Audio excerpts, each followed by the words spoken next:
Welcome back to Anti-Social Studies. Last episode, we talked about the end of Reconstruction and the rise of the Jim Crow South. But don't worry, because today we're traveling north to see the glitz and glamour of city life in the era of industrialization. Electric lights, millionaires, skyscrapers. Oh yeah, and also poverty, inequality, and corruption. Dang it! Can't we have one era of American history where just like everything is great? I'm being told that's not how history works. Before we get into the episode, just a friendly reminder about Patreon. If you appreciate these episodes, or if you want to hear me explain the craziness of the news, become a patron. If you're in education, that's you, teachers and students, you can get access to all of my current event episodes for just $3 a month. And I post like one a week, so that's a really good deal. Alright, back on to the episode. The North, after the Civil War, entered into a time period known as the Gilded Age. Mark Twain coined the term because of course he did. Gilded means covered in a thin layer of gold. But in Twain's novel, The Gilded Age, A Tale of Today, beneath that gold surface is much more crude, dirty, and corrupt. This time period would have been amazing to live in if you happen to be one of the few who ascended from rags to riches. But I'm not willing to risk it because most people stayed in rags and it was rough.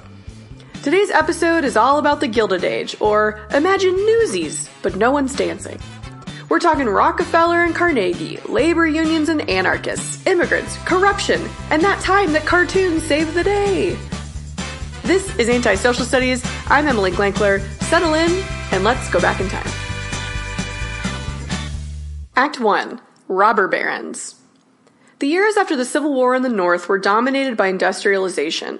Although businesses had been producing industrial goods for decades now, the war jump-started large-scale production and businesses just kept going when the war was over. And this will be the first in a long line of instances where war is amazing for the American economy. It's awkward. Now, I'm not going to go into detail about how industrialization happened because I don't want to, but basically it just means that machines started allowing us to produce more things faster. Innovations after the war, like electricity, helped speed up this process. Thomas Edison dedicated his massive laboratory to creating a functional electrical grid throughout the 1870s, and in 1882, rich dude J.P. Morgan became the first person to have his house wired with electricity. And electricity didn't just mean rich dudes could show off, although we all know that's why people drive Teslas, right? But it also means that factories could efficiently run throughout the night. It wasn't worth it to have kids threading bobbins by lamplight because it was so slow and inaccurate. But now, with electricity, those kids can work 24 hours a day! Woohoo! The other innovation that contributed to our growing industrial economy was the railroad. Again, trains had existed before the Civil War, but afterwards, a guy named George Westinghouse invented the air brake, and rail travel became way safer. Not to mention that fancy Pullman sleeping cars allowed passengers to travel comfortably. In 1869, our nation was physically connected from sea to shining sea with the completion of the Transcontinental Railroad. A lot of the industry that will explode during this time period is linked to the growing rail industry.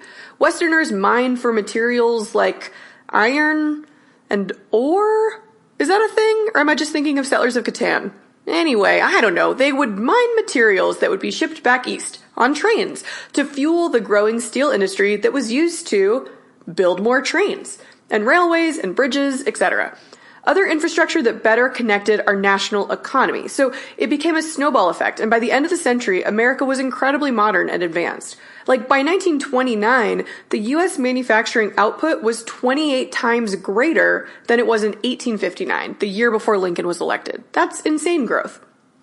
Well, the cities were modern and advanced. Keep in mind that as we talk about major changes happening over the next few episodes, that really excludes farmers and Southerners. And black people, for the most part. Anyway, big changes are happening in the cities to mostly white men and women. The Gilded Age is often mostly associated with the so-called titans of industry, a small group of entrepreneurial men who came of age in just the right time and used their intelligence and business savvy to ride the wave of industrialization all the way to the top. You know these guys. You've got your Rockefeller. He started in lower-class New York. He built up his business as an oil magnate.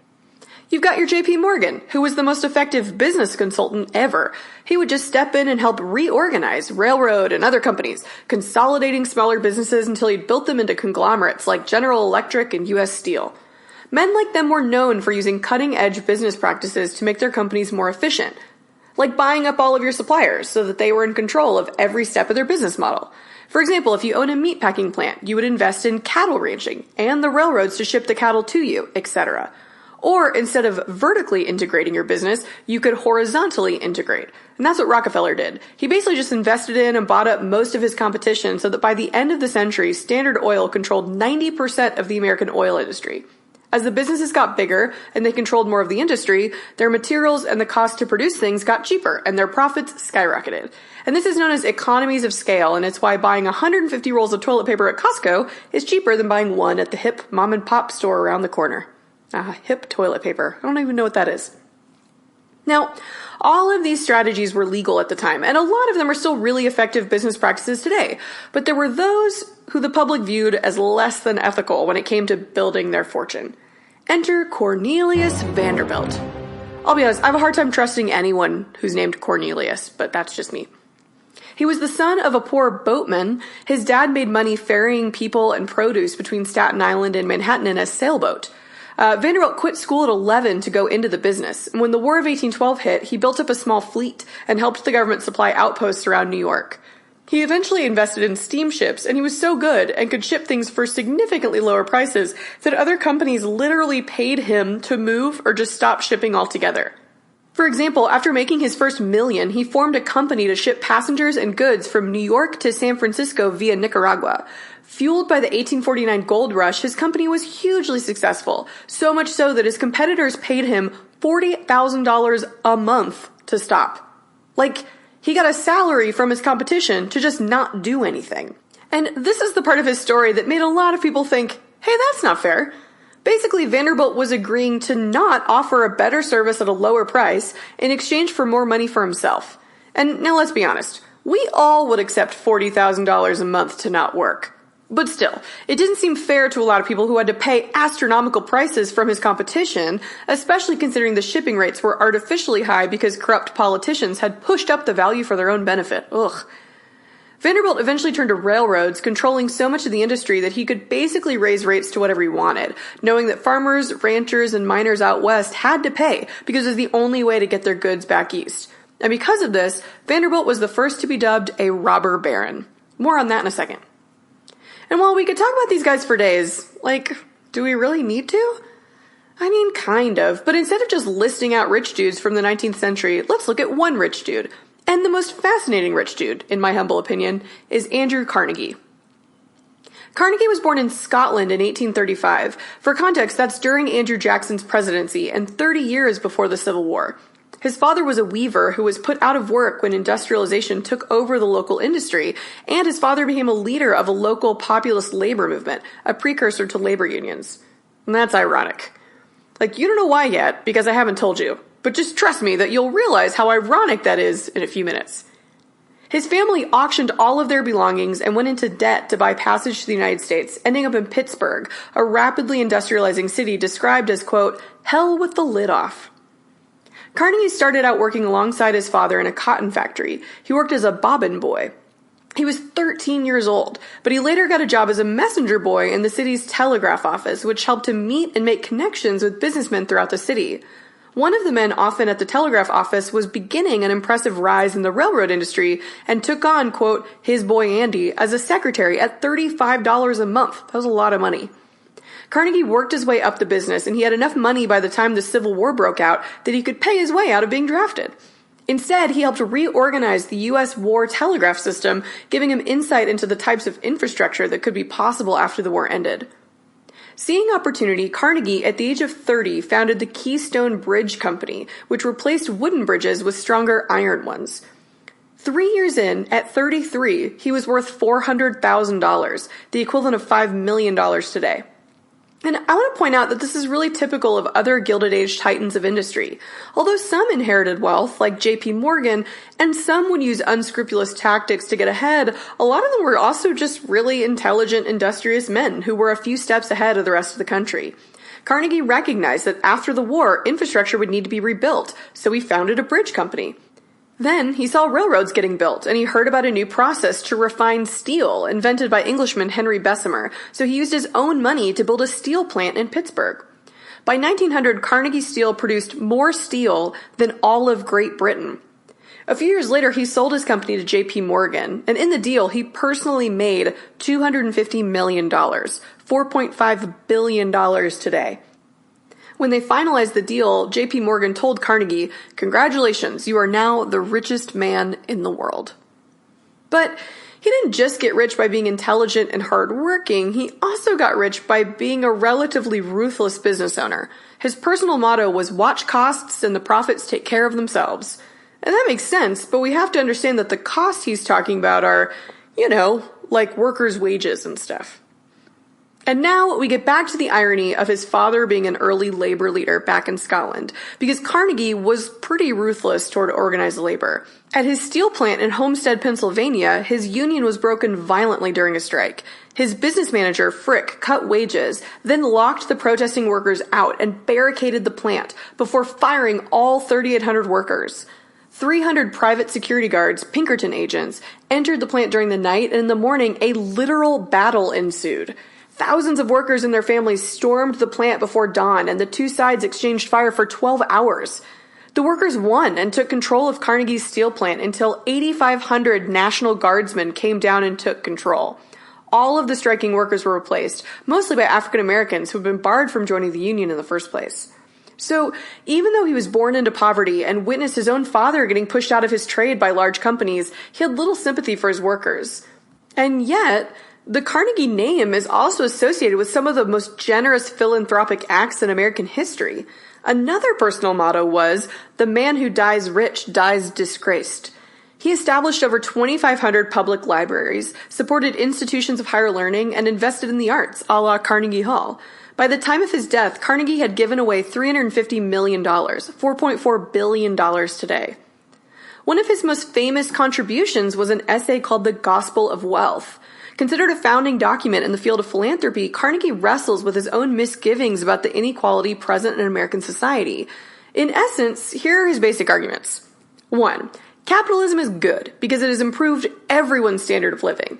Compared to any other point in history, Carnegie argues that, quote, "The poor enjoy what the rich not before afford. The laborer now has more comforts than the landlord had a few generations ago." And sure, there's inequality, which isn't great, but as he puts it, quote, "Much better this great irregularity than universal squalor." And this brings us to another main point of his. Socialism is bad. Attempting to force society to be equal will lead to this universal squalor, in his opinion. Carnegie sees capitalism as a way to, quote, "separate the drones from the bees." And why shouldn't he believe this? He had started out with nothing. He worked hard and he made his way up the ladder. But even though he's not super sympathetic to his workers or to ideas of a government redistribution of wealth, he still is uncomfortable with the amount of wealth he's come to possess. He doesn't know what to do with it. In his view, there are 3 options that rich dudes have. Number 1, they can leave all their money to their families and their descendants, and Carnegie's not down with that. Quote, "Beyond providing for the wife and daughters moderate sources of income, and very moderate allowances indeed, if any, for the sons," quote. Like, he thought that inheritance would be the downfall of a true capitalist society, and he advocated for an estate tax. Quote, "By taxing estates heavily at death, the state marks its condemnation of the selfish millionaire's unworthy life." This is fascinating, and I think it's key to understanding Carnegie, because if our society followed Carnegie's advice, and wealthy men did not pass down their wealth to their sons, then, in theory, everyone who was rich had become rich in their lifetime, and so, to some extent, they deserved it. Now, his second option for rich dudes, they can hoard their money until they die and then leave it to charities or public institutions. I mean, that's fine to Carnegie, but why wait? Like, in his view, the answer for rich dudes wondering what to do with all their piles of cash was to give as much of it away as possible during their life. Quote, "This then is held to be the duty of the man of wealth. First, to set an example of modest, unostentatious living, shunning display or extravagance, to provide moderately for the legitimate wants of those dependent on him, and after doing so, to consider all surplus revenues which come to him simply as trust funds." So he viewed all of the money that he had as a trust fund to be used to better the conditions of as many people as possible. He ascribes to the teach a man to fish school of philanthropy. Giving his workers higher wages to him is just charity. It's throwing money at a problem instead of fixing it. But investing in libraries and education and the arts, etc., that will lift society up as a whole. Sure, his workers were like, but can you give me a little bit? So, was Carnegie a good guy or not? Well, it's really for you to decide. In my view, he was a really kind and giving capitalist. So when it came to his business, he was all business. Why should he pay workers more when he can get away with paying them less? He wasn't breaking any law, and in theory, the workers had agency and could leave if they didn't like the job. It seems like to him the two worlds, his business and the wider world, were totally separate. So he deserved to make all of that money because it was his business, his investment, his risk. But he shouldn't keep all that money to himself. He would keep that money as a public trust fund from which he would use it to better society the way he saw fit. Again, a true capitalist viewpoint. He doesn't believe the government should be redistributing that wealth directly to citizens, and who better to decide how to spend that money than the man who was brilliant enough to make it in the first place, right? Sure, it's problematic, but it's also far from the worst idea rich dudes have come up with in history. So, Carnegie gets lumped in with the other rich dudes as part of the robber barons. The term was based on a German phrase that referenced feudal lords or barons who took advantage of travelers by forcing them to pay money to pass. And honestly, the phrase is pretty accurate for a lot of them. Like Leland Stanford, for example, used his position as governor of California to push for construction of the Transcontinental Railroad. Oh yeah, and he was also president of the Central Pacific Railroad at the time. Well, that's convenient. His associates bribed and intimidated politicians to benefit his company, and he was so successful that he became a senator. He died with the equivalent of $18 billion in his pocket. And obviously there's the original robber baron. Vanderbilt's only act of, quote, charity in his lifetime was ordering the construction of Grand Central Depot in New York City. And sure, it employed thousands during the Panic of 1873, but it also benefited his railroad company. When Vanderbilt died, he left $1 million to Central University in Nashville, later Vanderbilt University. But for reference, he left $90 million to his son, $7.5 million to his 4 grandsons, and basically nothing to his wife and 8 daughters. Yeah, Vanderbilt hated women, for real. Look it up. But not all of the so-called robber barons cheated their way to the top, and most of them to some extent participated in philanthropy. For example, during his life, Rockefeller donated more than $500 million to philanthropic causes. That's $15 billion today.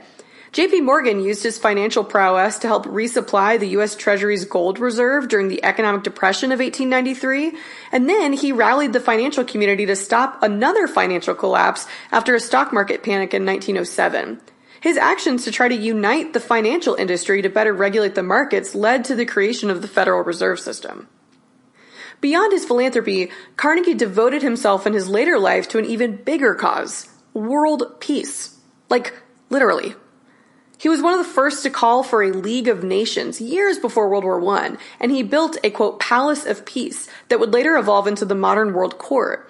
Apparently, when hostilities broke out in Europe in 1914, his wife said his, quote, heart was broken.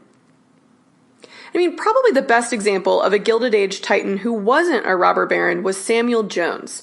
He used his manufacturing company in Toledo, Ohio, to put in place emerging ideas about workplace reforms. Jones paid his employees a living wage, twice what most workers made elsewhere. He implemented an 8-hour workday, paid vacation, revenue sharing, and subsidized meals in a company cafeteria. He even bought instruments so employees could form a company band. Oh my gosh. If Carnegie was the Bill Gates of the Gilded Age, then Samuel Jones's company was the Google. He only posted one rule on the company notice board: do unto others as you would do unto yourself, earning him the nickname Samuel Golden Rule Jones. He became so popular that he was elected mayor of Toledo, and he crushed that too.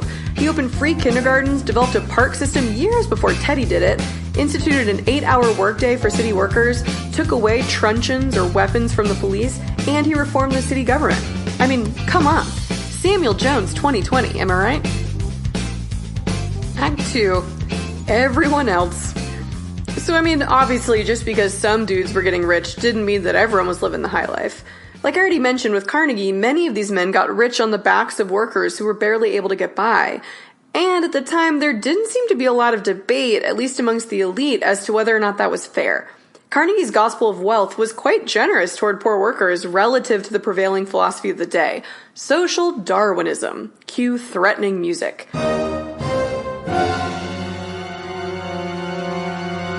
For most elites, the poor were poor because they were weak, or not as intelligent. The elites were elite because they were the fittest and were meant to be in charge.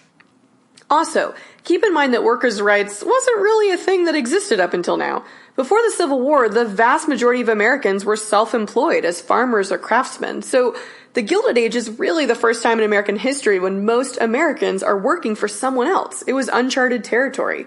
And the laissez-faire capitalist view at the time was that if you didn't like where you were working, then leave. The problem is there weren't many better options, like not everyone could move to Toledo and work for Samuel Jones. So it became increasingly clear that wealthy business owners had sway over the government. Hell, some of them were the government.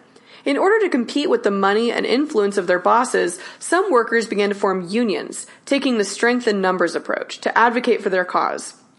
And their causes were all different. Some just wanted increased wages and better working conditions, but other union members went further, advocating a socialist system or a Marxist-style overthrow of capitalism. Whoa! More on that in a second. Unions began using strategies like strikes and boycotts to push their demands, although they were rarely very successful. Typically, the government stepped in on the side of business, like when the National Guard was called in to end the Homestead strike. And there were no protections for workers who were fired because of union activity. In fact, some employers would go further and create blacklists to prevent active union workers from becoming employed at any company in the industry. Bosses were also able to bring in replacement workers or scabs, often from the groups that were banned from joining unions, most notably African Americans.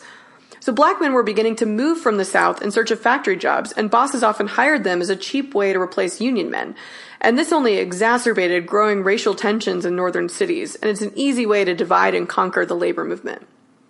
But over time, the labor movement gained footing. Various labor unions were founded during this time period, but the most prominent was the American Federation of Labor, or the AFL. Still in existence today as the AFL-CIO, it was founded and led for 40 years by Samuel Gompers.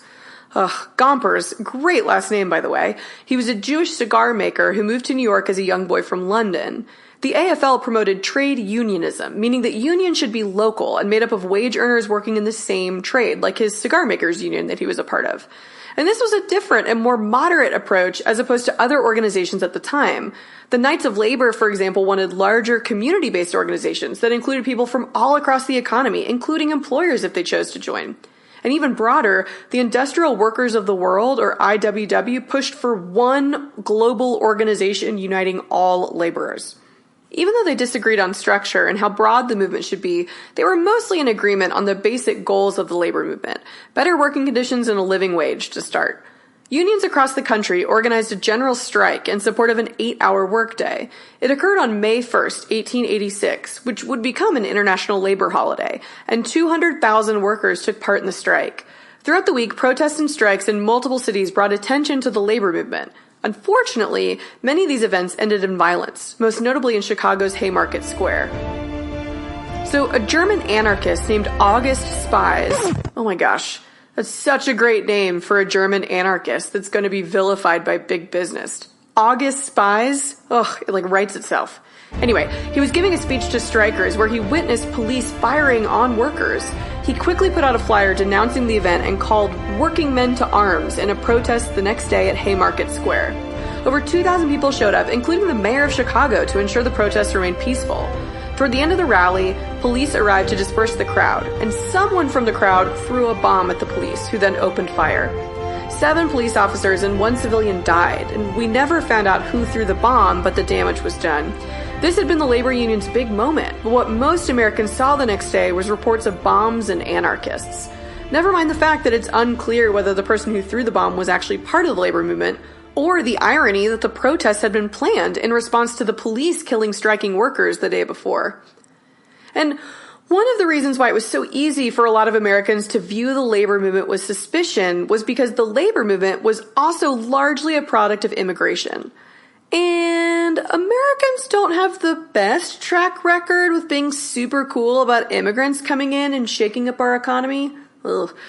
So I did an entire episode last season about immigration and nativism in the United States. If you want a deep dive, go check out season 2, episode 4. But basically, immigration had been increasing throughout the 19th century, and it skyrocketed after the Civil War. 12 million immigrants came to the U.S. between 1870 and 1900. But a change was also occurring. For most of American history, immigrants were mostly from Germany, Ireland, and England, known as old immigrants. But now, thanks to steamships and some chaos in other parts of the world, during the Gilded Age, there was a shift to new immigrants from Eastern Europe, the Mediterranean, and the Middle East. Cities on the East Coast were now seeing waves of immigrants from Italy, Russia, and Syria. Also, fun fact, in the 1800s, just over 10 years, 9% of the total population of Norway immigrated to America. Like, what the heck was going on in Norway? I looked into it. I couldn't find out.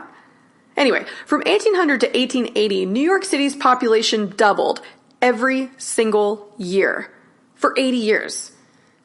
And as immigration rose, so did American fear of immigrants. You see, these new immigrants were from, quote, less desirable parts of the world, meaning they were not white. Italians, for example, would not be considered white for a long time. They were so mistreated, often subject to Jim Crow laws in the South and discriminated against in the North, that President Benjamin Harrison gave in and made Columbus Day a national holiday, honoring a historic Italian. Italians were like, it would have been cool to pass some legislation that would make Italians not so mistreated, but Columbus Day is cool, I guess. So nativism, or hatred of immigrants, had been around. The hilariously named Native American Party held 6 governorships and some state legislatures before the Civil War. But the real nativist stuff hit the fan in the 1880s, after a few decades of Chinese immigrants coming into the West Coast. Notice this is right around after the Transcontinental Railroad was finished. So we were like, thanks, Chinese immigrants. Now you can't come here anymore. So remember from season 1, China was struggling in the late 19th century. They'd been forced open by the British, who got them addicted to opium. The Taiping Rebellion had just occurred, the bloodiest civil war in all of human history, and the country was divided over support for the emperor and a desire to overthrow their mandate. So as Chinese laborers came to the United States, many Americans freaked out. The optimistic explanation of why they freaked out was that the U.S. was going through an economic downturn in the 1880s, so they were just unhappy about the influx of any immigrant who might take a job away from them. But let's be real, there was a clear racial element to this as well. Many saw the Chinese as an inferior race that sat around and smoked opium all day. First, that's wrong. But second, the Chinese who did sit around and smoke opium all day got it from the British, like we learned it from watching you. In 1882, Congress passed its first federal immigration legislation, the Chinese Exclusion Act. At least they were upfront about it, I guess. That same year, they also passed the Immigration Act of 1882, which set up for the first time a formal process for entering the U.S. When immigrants arrived at ports of entry, they were taxed and then inspected. Immigration officials were empowered with the authority to refuse entry to anyone who was found to be, quote, a convict, lunatic, idiot, or any person unable to take care of him or herself without becoming a public charge. It's like the Statue of Liberty, opened just 4 years after this law was passed, says, give me your tired, your poor, your huddled masses, but not your idiots, please. And what did these non-idiot immigrants find when they finally arrived in American cities? Well, have you ever read a Charles Dickens novel? Or seen child Christian Bale dancing in Newsies? Yeah, then you know what Gilded Age cities were like. Sure, you had some cool novelties, the telephone, baseball, electricity, magazines, but that was mostly for the middle and upper classes, who, thanks to electric streetcars, could now also afford to live in early suburbs outside the dense and polluted city center. The poor lived in crowded tenements that were built fast without really any concern for safety. Houses that had been for single families were now divided to pack as many people as possible. There was no plumbing or ventilation, and fires spread quickly. It wasn't great. Photographer Jacob Riis blew people's minds when he published his book, How the Other Half Lives. Full of photos of children sleeping on the street and families of 10 packed into one room, middle and upper class readers were horrified. Not enough to push for, meaningful reforms, but if there had been a Facebook post about it, they definitely would have shared it on their page. The book did catch the attention of one of Riis's friends who used his position as New York Police Commissioner to work to improve living conditions in poor immigrant neighborhoods. And this friend was named Theodore Roosevelt. Yes, we're in Teddy times. Oh my gosh, I can't wait to rant about Teddy Roosevelt in a few episodes. Oh, TR. And you see, if people complained about life in the cities, there was a simple solution. You can just listen to the village people and go west. I'm a nerd. We'll talk a little more about the West in an episode or two, but for now just know that as industry was growing back east, railroads pushed further west, bringing back materials to the factories. And for many who were not achieving the American dream in New York or Chicago, the West and the freedom of the frontier, or the perceived freedom of the frontier, was an enticing option. But I mean, like, you know this, you've seen Fievel Goes West. In this way, the frontier had actually always provided an escape for people who were unhappy or unwanted on the East Coast. Historian Frederick Jackson Turner explained the importance of the frontier in 1893 when he described it as a safety valve that could let off steam when things were getting tense in the eastern cities. And I'm sure it's no coincidence that the labor movement grew more emboldened and relations between the working class and the elites escalated right at the time that the U.S. Census announced that there wasn't a frontier left in the United States. Yeah, in 1890, we had manifested our destiny across the continent, and while there was still plenty of land and opportunity, the Wild West era was over, and people back in the cities, stewing about low wages and tenements and mistreatment, yeah, they were stuck there. I'm sure that'll end well. Act 3. The cartoonist gets his day.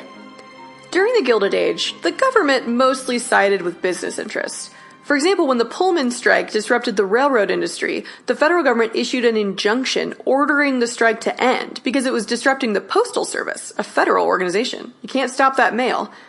In exchange, the government declared Labor Day a national holiday. It's like every time a group of people are being oppressed, the federal government is just like, well, declaring a national holiday is a lot cheaper than actually fixing the problem.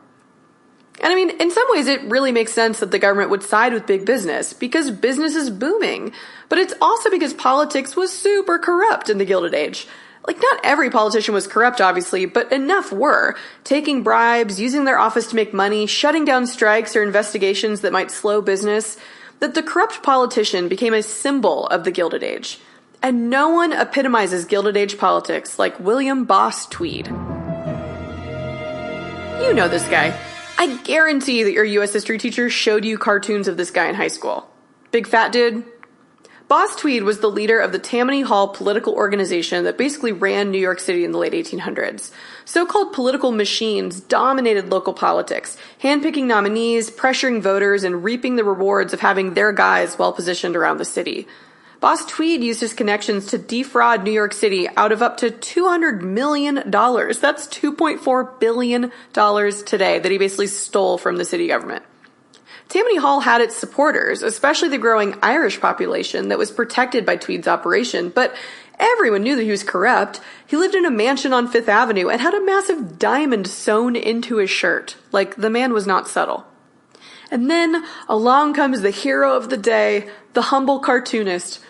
A German immigrant named Thomas Nast started drawing cartoons of the most powerful man in New York City, trying to get him out. And it worked? Published in Harper's Magazine, Nast drew Boss Tweed as a fat dirtbag, stealing money or sitting on bags of money or with a money bag for a head. You know, political cartoon stuff. And even though investigative journalists had been writing scathing articles about Tweed in the New York Times, these cartoons hit Tweed where it hurt, his constituents. Boss Tweed himself complained, quote, "My constituents don't know how to read, but they can't help seeing them damned pictures." Ugh, awesome. He tried to get Nast out of the country by offering him a fake opportunity to study art in Europe. He offered to pay him $100,000, $1.8 million today, to leave for Europe. Nast was onto him and he dragged his feet. It wasn't until Tweed upped his offer to $500,000 that Nast was like, "Nah, I'm just messing with you. I'm not going anywhere." I love this guy. Tweed then went straight to Nast's boss. They threatened to have their guys in the Board of Elections boycott Harper's textbooks in city schools, a huge financial loss for the company. But Harper's stuck with their cartoonist and didn't give in. Yes, a company supporting one of their employees. How refreshing. Over time, Thomas Nast's cartoons worked. The 1871 election saw many of the Tammany men voted out of office. With less influence and protection from the local government, charges were filed against Tweed and his allies. He was sent to prison for fraud, forgery, and larceny, and the state sued him for $6 million, and he was put in debtor's jail until he could put up half his bail. While in jail, he was allowed daily trips to see his family, of course he was, accompanied by the jailer, and on one of these trips, he escaped and fled to Spain. Man, it was so easy to commit crimes in the 19th century. But here's the best part. He was a fugitive in Spain for a year, working as a sailor on a Spanish ship, until a Spanish officer discovered him. And how did he know what Tweed looked like, you asked? He'd seen the cartoons, of course. Ha ha! Justice. Tweed died in debtor's prison 3 years later in 1878. One other event from the Gilded Age also typifies the problems with government at the time. Just 4 months into his presidency, former Union General President James Garfield was shot at a train station. We know in hindsight that the shot wasn't fatal. The bullet had missed his arteries and vital organs, but doctors at the time weren't smart? I don't know, that's probably not true, but they just didn't know what we know now, and so they used unsterilized instruments and their bare hands to dig around trying to get the bullet out. Oh my god. Garfield spent months in the hospital being administered quinine, morphine, and alcohol. His doctor kept trying to get the second bullet, but he couldn't find it. He even asked a guy named Alexander Graham Bell, the inventor of the telephone, to use a crude metal detector to try to locate it. Anyway, all of this poking and prodding led to infections and a persistent fever. Garfield died in September 1881 after being president for just 200 days. So why was he assassinated? Well, his assassin, Charles Guiteau, was mad that he hadn't gotten a job. The 39-year-old had been a supporter of Garfield's during the election, but not, like, a helpful supporter. He didn't donate a bunch of money or work for the campaign. No, he was a drifter who'd spent some time at a free-love religious commune. He moved from city to city, one step ahead of debt collectors. Charles Guiteau published a book on theology that was entirely plagiarized. His father believed his son was, quote, possessed by Satan, but Charles believed that he himself was the next Paul, empowered by God to preach a new gospel. Oh man. His God complex was helped along by him surviving a shipwreck. I mean, everyone else survived too, but he interpreted it as being specifically saved by God. Feeling like he didn't have any power in the world of plagiarized theology, I guess, he turned to politics. Guiteau wrote a speech in favor of President Grant as the Republican nominee called Grant Against Hancock. Then, when James Garfield won the nomination instead, he just did a Control F and replaced Grant with Garfield. Really. He gave the speech twice and had it printed and passed around at the Republican National Convention, and when Garfield was elected president, Guiteau was like, "You're welcome." So when Garfield entered office and started hiring all of his people, "Oh hey Andrew Jackson, spoils system, glad to see you're still around," Guiteau was anxiously waiting for his letter to arrive announcing that he'd been named Secretary of Raving Madmen or something. No, he actually moved to Washington, D.C., found a way to meet the president, handed him a copy of his speech, and then asked President Garfield for control of the American consulate in Paris. Oh my gosh. And when he didn't get it, he did what we all do when we don't get a job we want. He stalked and murdered the President of the United States. Guiteau picked out an ivory-handled pistol for the assassination because he thought it would look nice in a museum one day. Man, this guy had such horribly misguided flair. So yeah, his guilt was clear, although he did make an interesting argument when he said, quote, "I deny the killing but admit the shooting," meaning, yeah, I shot the president, but his doctors killed him. Almost 1 year to the day after he shot the president, Charles Guiteau was executed by hanging. And what about that beautiful pistol? Well, it was given to the Smithsonian, who then lost it. Awesome. Anyway, why are we talking about this? Well, it's because this was a wake-up call that maybe promising government jobs to your supporters isn't the most stable way to build a bureaucracy. Since the Jacksonian days, it was common practice to give out jobs as political patronage, but most people agreed that a president getting killed over it, wasn't ideal. Less than 2 years after Garfield's death, his successor, Chester Arthur, passed the Pendleton Civil Service Reform. This law mandated that most positions in the federal government should be given based on merit. What a concept. Some government employees would be selected by competitive exams qualifying them for service. Hello, Confucian bureaucracy. It took us 2,000 years longer than y'all to figure it out, but we did it. The point of this is that things were starting to look up. The Gilded Age was dark for most people, and most people felt powerless. But by the end of the 19th century, voices asking for change were getting louder. Politically, a tidal wave of populism spread across the heartland. Farmers who felt left behind by urban politicians and screwed over by robber barons, they formed their own political movement and the Populist Party. They gained enough influence that the Democrats, led by William Jennings Bryan, ended up adopting a lot of their platform. They wanted to increase silver as currency to reduce inflation. They wanted a graduated income tax and direct election of senators. Some of the more radical populist ideas, like government ownership of the railroad industry, got left behind. But the government did start to step up in small increments. Beyond the Civil Service Act, the government also established the ICC to regulate the railroad industry, and they passed the Sherman Antitrust Act to prevent massive monopolies. Now, did they actually follow through and enforce these laws? Not really, but hey, baby steps. And so the populist movement and the activities of people like Jacob Riis and Thomas Nast are just a preview of the next era in American history. While the Gilded Age saw insane economic growth and the rise of Bernie's 1%, most people had been left behind. By 1900, Americans wanted to see more than just economic development. They wanted social progress. Oh man, I can't wait to talk about the Progressive Era. To be continued. Thank you so much for listening. For a transcript of today's episode, go to www.antisocialstudies.org. Follow me on Instagram at antisocialstudies, and don't forget to check out my Patreon. I have a few free episodes up so you can see what you're missing. Thanks.